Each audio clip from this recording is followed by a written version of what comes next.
नमस्कार दोस्तों। आज राजस्थान जैन की एग्ज़ाम की तैयारी के लिए राजस्थान जीके से हम अपन किसान आंदोलन पढ़ने वाले हैं। पिछला एक वीडियो था जो इरिगेशन का डाला था अपन ने, वो आपने देखा ही होगा। और आज अपन जो इतिहास का पार्ट है किसान आंदोलन, उसके बारे में बात करते हैं। सबसे पहले किसान आंदोलन के बारे में और उसके बारे में आगे जैसे टेक्निकल के और राजस्थान जीके के 1 बाई 1 वीडियो डालता रहूँगा और आप देखते रहना। और अब स्टार्ट करते हैं किसान आंदोलन से। पहले किसान आंदोलन किसान आंदोलन की बात करते हैं। सबसे प्रथम किसान आंदोलन हुआ था वह है बिजोलिया किसान आंदोलन। बिजोलिया किसान आंदोलन कहाँ पे हुआ था ये अपन को पता होना ज़रूरी है कि ये बिजोलिया किसान आंदोलन हुआ था भीलवाड़ा के अंदर, जो वर्तमान में भीलवाड़ा के अंदर आता है। वर्तमान में पहले मेवाड़ के अंदर आता था, मेवाड़ क्षेत्र के अंदर, और वर्तमान में कौन सी जगह आता है, भीलवाड़ा के अंदर। ये जो किसान आंदोलन था वो 1897 से लेके 1941 ईस्वी तक चला था। ये ये विश्व का सबसे बड़ा किसान आंदोलन माना जाता है। विश्व का सबसे बड़ा किसान आंदोलन माना जाता है इसको। और आगे बात करते हैं अपन बिजोलिया का क्षेत्र। जो बिजोलिया का क्षेत्र था, राणा सांगा ने अशोक परमार को दे दिया था। तो अशोक परमार ने को दे दिया था। इसका उपनाम क्या है बिजोलिया किसान आंदोलन का?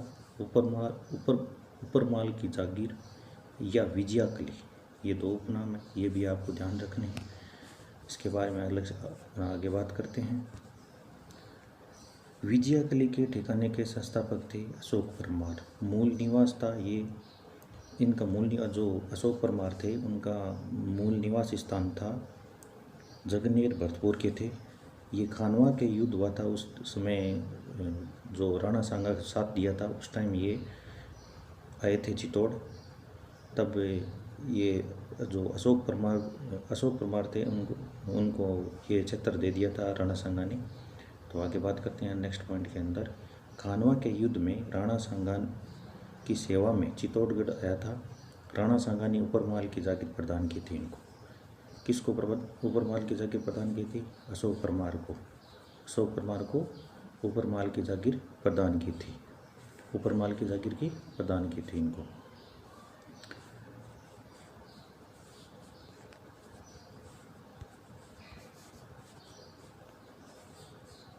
आगे नेक्स्ट पॉइंट के अंदर बात करते हैं अपन। यहाँ के ठिकानेदार को रावजी कहते थे। यहाँ के ठिकानेदार को क्या कहते थे? रावजी, यानी रावजी ठिकानेदार बोलते थे। और सर्वाधिक बिजोलिया किसान आंदोलन के अंदर सर्वाधिक जो जाति थी वो कौन सी थी? धाकड़ जाति थी। जाट जाति थी और लगभग 6000 जाति थी। 1921 के अंदर कुल जनसंख्या थी धाकड़ जाति की 12000, और 1931 के अंदर बात करें, 1931 के अंदर थी 15000 जनसंख्या थी। ये नहीं पूछा जाता लेकिन मैंने इसे आपको बता दिया है, 15000 रुपये। इस ठिकाने का क्षेत्रफल कितना था? ठिकाने का क्षेत्रफल था 100 वर्ग मील। 100 वर्ग मील था इसका। 100 वर्ग मील ठिकाने का क्षेत्रफल था। यह राजस्थान का सबसे पहला किसान आंदोलन है। राजस्थान का सबसे पहला किसान आंदोलन कौन सा है? बिजोलिया किसान आंदोलन। भारत में सबसे अधिक चलने वाला किसान आंदोलन है। ये 44 वर्षों तक चला था, 1897 से लेके तो 1941 तक चला था लगभग। ठीक है, 44 साल तक चला था। ये विश्व का भारत में सबसे अधिक चलने वाला किसान आंदोलन था और विश्व का सबसे बड़ा किसान आंदोलन माना जाता है। आगे बात करते हैं। बिजोलिया तत्काल समय मेवाड़ रियासत में था। जब पहले मेवाड़ रियासत में था और वर्तमान में कहाँ पे आता है? भीलवाड़ा के अंदर आता है। ठीक है, कारण क्या थे बिजोलिया किसान आंदोलन के? कारण की बात करें तो फर्स्ट कारण क्या है इसका? फर्स्ट कारण ये है कि फर्स्ट कारण की बात करें अपन, फर्स्ट कारण ये है कि बेट बेकार प्रथा लेना फर्स्ट कारण था। फर्स्ट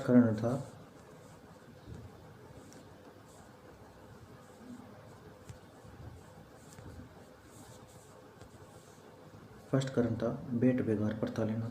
सेकंड कारण था 84 प्रकार की लाग पाग कर इसमें लाटा और कुंता प्रमुख थे। लाटा क्या होते थे, लाटा कभी पूछ लेता है कि लाटा और कुंता तुम ये करते, लाग बाग करके अंदर आते थे लाटा कुंता।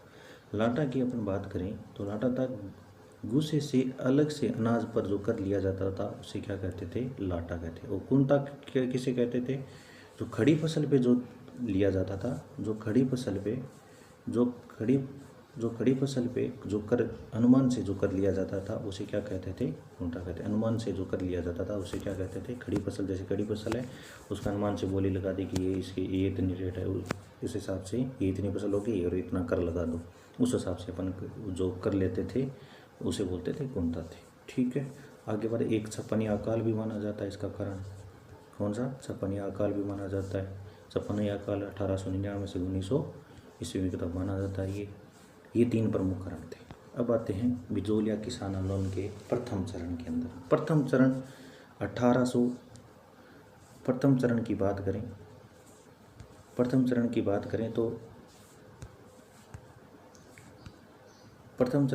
करें तो 1897 से 1915 के। इसके अंदर नेता कौन कौन से थे, साधु सीताराम दास, फतेहकरण चारण, ब्रह्मदेव कुमावथे और प्रेमचंद बील थे। ये 4 नेता थे, प्रमुख नेता इस प्रथम चरण के अंदर। ये 3 चरणों के अंदर में बंटा हुआ है, ये प्रमुख नेता थे।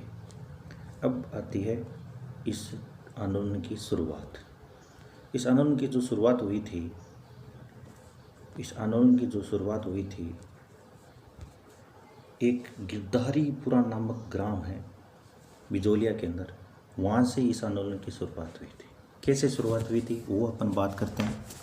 गिरधारीपुरा नामक ग्राम जो गांव है, उस 1897 में धाकड़ किसान थे, गंगाराम धाकड़ की मृत्यु हो गई थी। इसके महोत्सव के अवसर पर क्या किया गया, साधु सीताराम दास के द्वारा एक सभा गठित की गई। उस सभा के अंदर ये निर्णय लिया गया कि नानजी और ठाकरी पटेल को उदयपुर भेजे गए। उनको किस लिए भेजे गए, करसन सिंह जो जागीरदार था उसकी शिकायत करने के लिए फतेह सिंह के पास भेजा गया। लेकिन फतेह सिंह को जो नानजी और ठाकरी पटेल थे उनको उदयपुर भेजा करसन सिंह की शिकायत के लिए। करसन सिंह क्या था, जागीरदार था जो कर वसूलता था, उसकी शिकायत के लिए भेजा गया। वहाँ पे भेजने के बाद में फतेह सिंह ने क्या किया, जो शिकायत है उसकी सुनवाई के लिए हमीद खां को भेजा। लेकिन करसन सिंह ने, जो फतेह सिंह ने क्या किया, उनको जो करसन सिंह थे उनको फटकार लगाई, लेकिन इतना ध्यान नहीं दिया। उसके बाद में आगे क्या हुआ, करसन जी ने नानजी और ठाकरे को निर्वासित कर दिया, नानजी और ठाकरे पटेल को निर्वासित कर दिया। और यह भी ध्यान रखना, नानजी और ठाकरे पटेल किस आंदोलन से संबंधित थे, ये ध्यान रखना, बिजोलिया किसान आंदोलन से संबंधित थे। कई बार क्वेश्चन पूछा जाता है। उसके बाद में क्या किया, करसन सिंह ने क्या किया, राव बोलते थे, हमने पहले भी बोला था कि राव करसन सिंह बोलते थे इनको, जो जागीरदार होते थे इनको। 1903 के अंदर क्या किया गया, 1903 के अंदर राव करसन जी ने जनता पर चौरी कर लगा दिया। जनता पर क्या लगाया, चौरी कर लगा दिया। जनता पर चौरी कर लगा दिया। उसके बाद में क्या हुआ, नाराज किसानों ने खेती नहीं की। इसके कारण किसान नाराज हो गए कि चौरी कर लगा दिया।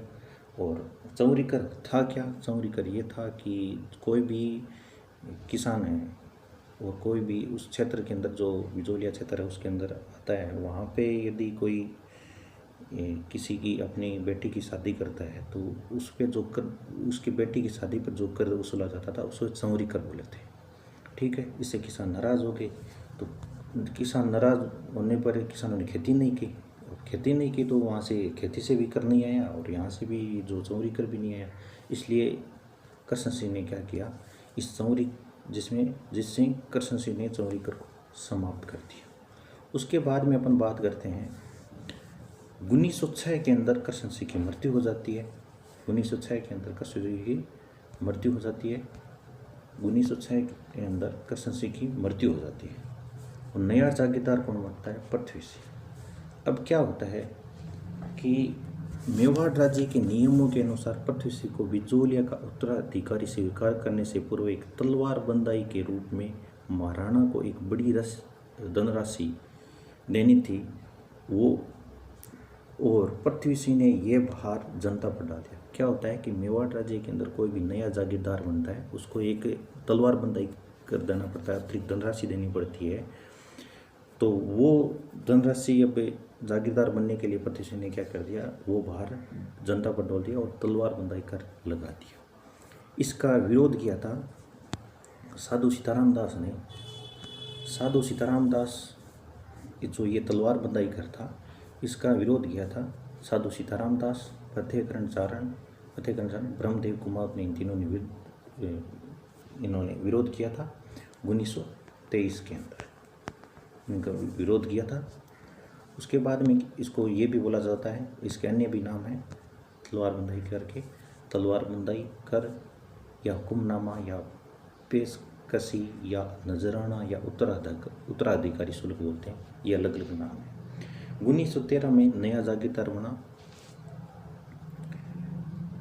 उसके अंदर जो था जो साधु राम सीताराम ने विरोध किया था 1913 के अंदर किया था, 1923 गलती से बोला गया, 1913 के अंदर इसका विरोध किया था।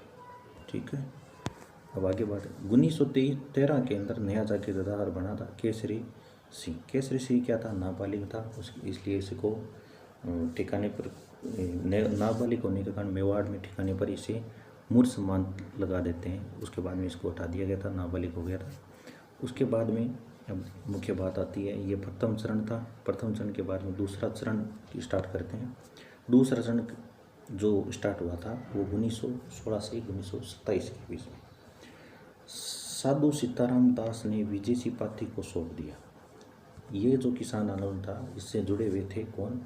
साधु सीताराम दास। उन्होंने विजय सिंह पाठी को सौंप दिया कि आप इस आंदोलन को आप आगे बढ़ाओ और मैं इसे आंदोलन से हट रहा हूँ, आप इसका संचालन करो।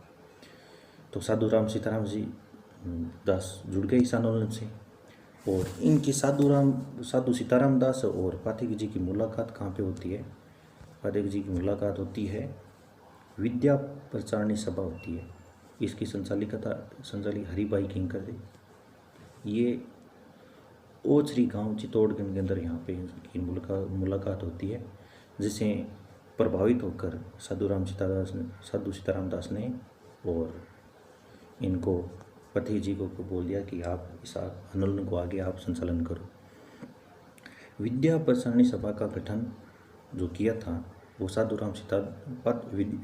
जो विद्या प्रचारणी सभा थी उसका गठन किया था वो पथिक जी ने, और संचालिका थी वो थी हरिभाई किंकर। आगे बात करते हैं पथिक जी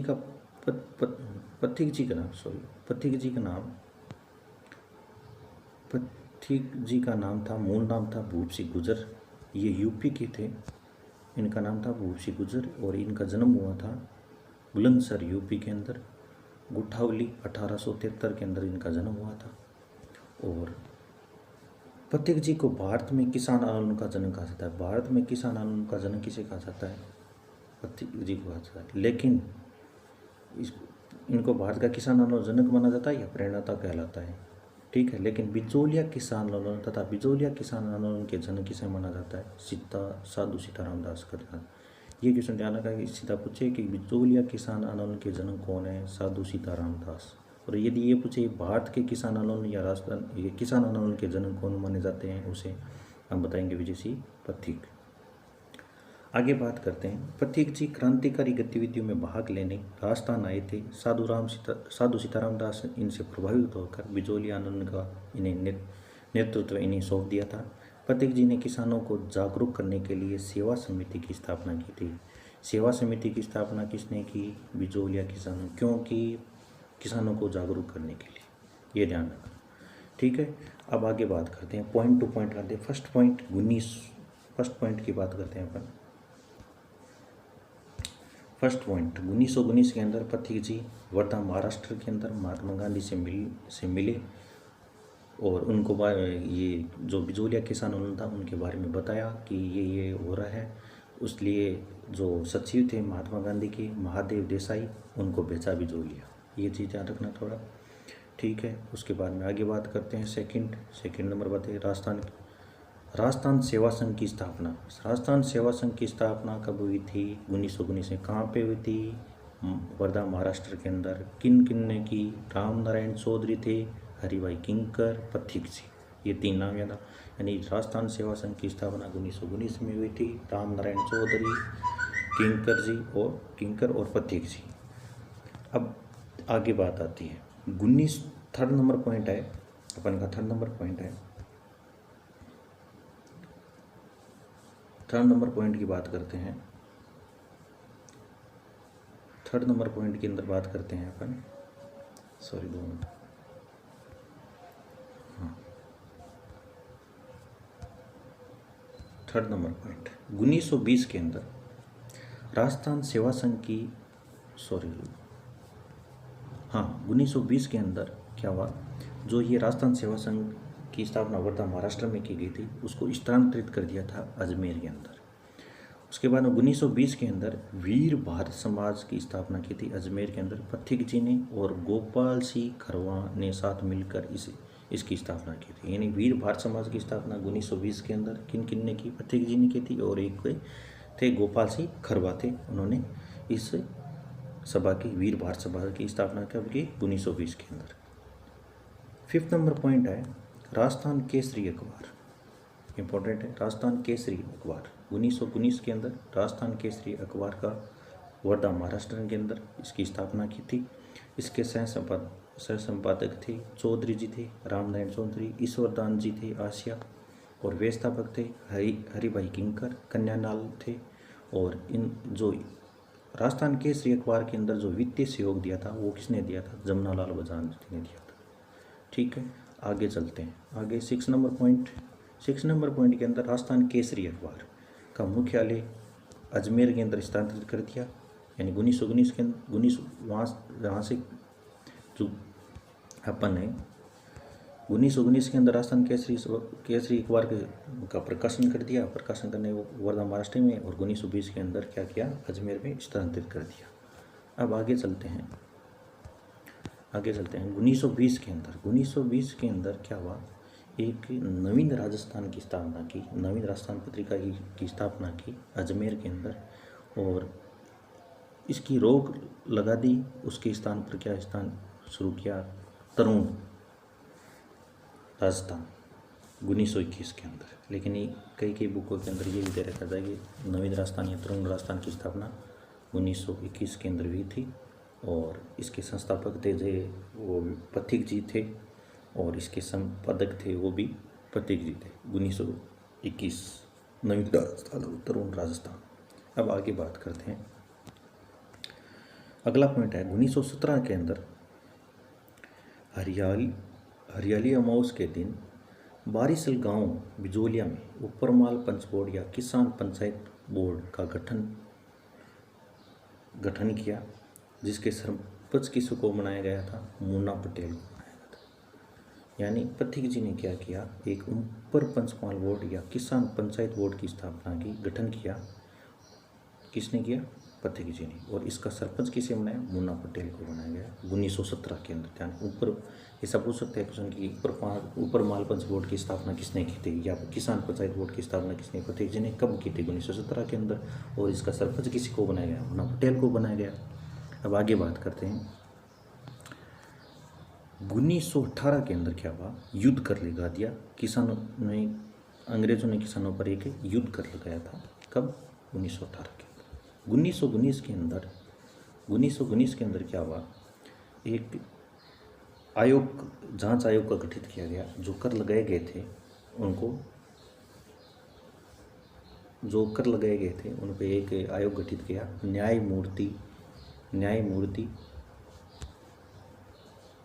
न्यायमूर्ति बिंदुलाल भट्टाचार्य जांच आयोग नियुक्त किया गया। इसमें क्या था?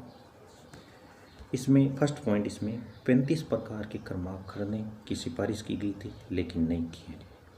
बेकार प्रथा बंद करो, ये भी इनकी एक मांग थी किसानों की। एक थी अनावश्यक कर समाप्त करो, किसानों से जेल से छोड़ो। ये 3 प्रमुख कारण थे। एक, किसानों से जेल छोड़ो, अनावश्यक कर समाप्त करो, बेकार प्रथा को बंद करो, और 35 प्रकार के जो कर थे उनको माफ़ करने के लिए सिफारिश की, लेकिन ये काम नहीं किया गया। अब इसके अंदर ये क्वेश्चन पूछा जा सकता है कि बिंदुलाल भट्टाचार्य आयोग किस किसान आंदोलन से संबंधित है। ये ध्यान रखना, बिचौलिया किसान आंदोलन से संबंधित है। आगे अपन बात करते हैं 1921 के अंदर 8 अक्टूबर 1921 को बिना कुंता दिए ही फसल काट ली। अब ये जो कर है समाप्त नहीं किए, इसलिए किसानों ने क्या किया, एक ही कारण है कि कुंता आपने पहले पढ़ा था, क्या होता था, जो खड़ी फसल पे जो कर दिया जाता था वो कुंता था। तो कुंता देव ने भी उसकी फसल को कटाई कर ली। उसके बाद में क्या हुआ कि सरकार ने क्या किया, ये 35 प्रकार के जो कर थे उनको समाप्त कर दिया। 1922 के अंदर एजेड टू गवर्नर जनरल जो थे मिस्टर होलैंड और किसानों के बीच समझौता हुआ और 35 प्रकार के जो कर थे उनको समाप्त कर दिए। तब युद्ध कर दिया था। तभी उस टाइम के अंदर क्या है, 35 प्रकार के तो कर थे वो तो माफ़ कर दिए, लेकिन युद्ध कर उन्होंने दिया था। आगे बात करते हैं 1923 के अंदर युद्ध कर देते हुए पुराने 24 प्रकार के कर लगा दिए। वापस क्या कर दिया, 1922 के अंदर तो समाप्त किए थे 35 प्रकार के कर, लेकिन युद्ध कर देते हुए पुराने 24 प्रकार के और के कर लगा दिए। इससे किसान नाराज हो गए। अब क्या होती है, इसके अंदर बीच के अंदर एक स्टोरी आती है कि प्रतीक जी और माणिक्यलाल जो वर्मा थे, इनके बीच में आपसी मतभेदों के कारण प्रतीक जी ने अपने आप को इस आंदोलन से अलग कर लिया 1927 के अंदर। ये था दूसरा चरण 1927 तक, यानी 1916 से लेकर 19। अब आगे बात करते हैं अपन तीसरे चरण की। उससे पहले एक बात और करते हैं, प्रतीक जी ने क्या किया, कानपुर से प्रकाशित प्रताप समाचार गणेश शंकर विद्यार्थी द्वारा संपादित था, के माध्यम से आंदोलन को अखिल भारतीय रूप दिया था। अखिल भारतीय रूप किस पत्रिका से दिया था, समाचार पत्र से अखिल भारतीय रूप प्रताप से, जिसके संपादित किसने किया, किसके द्वारा किया, गणेश शंकर विद्यार्थी द्वारा, कानपुर से। कहाँ से, कानपुर से। ये इंपॉर्टेंट पॉइंट है, ध्यान रखना। अब तीसरे चरण की बात करते हैं 1927 से लेकर 1941। अब क्या है, प्रतीक जी तो अलग हो गए। क्यों अलग हुए, माणिक्यलाल वर्मा से मतभेद हो गया था। इसके बाद में जमनालाल बजाज के कहने पर वर्मा जी इस आंदोलन से जुड़े रहे। जमनालाल बजाज जी के कहने पर आंदोलन से जुड़े रहे। तो इनके नेता कौन कौन थे, एक माणिक्यलाल वर्मा तीसरे चरण के अंदर, और जमनालाल बजाज और हीराबा उपाध्याय। माणिक्यलाल वर्मा द्वारा रचित पंसीड़ा गीत गाया गया। इसके बाद में किसानों के लिए एक पंसीड़ा गीत गाया गया था, किसके द्वारा, माणिक्यलाल वर्मा द्वारा। इस आंदोलन को पूरे भारत में चर्चा का विशेष गणेश शंकर विद्यार्थी द्वारा संपादित अपने अखबार प्रताप के माध्यम से प्रचार किया गया था। गणेश शंकर विद्यार्थी द्वारा जो संपादित था प्रताप, उसके द्वारा ही पूरे अखिल भारतीय रूप दिया गया था। आपने पहले ही बात की है। अब आगे बात आती है, इस आंदोलन की समाप्ति हो जाती है कब, 1941 की। 1941 के अंदर इस आंदोलन की समाप्ति होती है। कैसे होती है देखते हैं। प्रधानमंत्री थे मेवाड़ के प्रधानमंत्री टी विजय रघवाचार्य तथा तत्कालीन राजस्व मंत्री थे मोहन सिंह मेहता। इनके प्रयासों से जो किसान थे और जागीरदारों के मध्य समझौता हुआ और कुछ कर समाप्त कर दिए गए और आंदोलन को समाप्त कर दिया गया। ये था बिचौलिया किसान आंदोलन। और बिचौलिया किसान आंदोलन राजस्थान का सबसे बड़ा, भारत का सबसे बड़ा किसान आंदोलन था। 44 वर्षों तक चला था।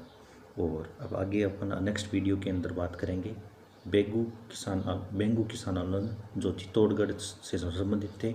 इसके जो बेंगू किसान आंदोलन के जो संचालित किया था वो विजय पथिक ने किया था। उसके बाद में रामनारायण जोड़े ने इनका संचालन किया था। आगे बात करेंगे नेक्स्ट वीडियो के अंदर।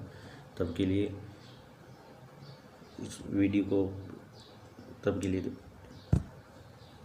और आगे बात करेंगे अपन जो बेंगू किसान आंदोलन है उसके बारे में बात करेंगे। और वीडियो को ज़्यादा से ज़्यादा शेयर करें और लाइक करें, सब्सक्राइब करें चैनल को। और ताकि जो RSSMB के अंदर जो जैन की तैयारी करने वाले बच्चे को ज़्यादा से ज़्यादा फ़ायदा हो सके। और कोई भी आपका सुझाव हो तो कमेंट कर सकते हो आप। धन्यवाद।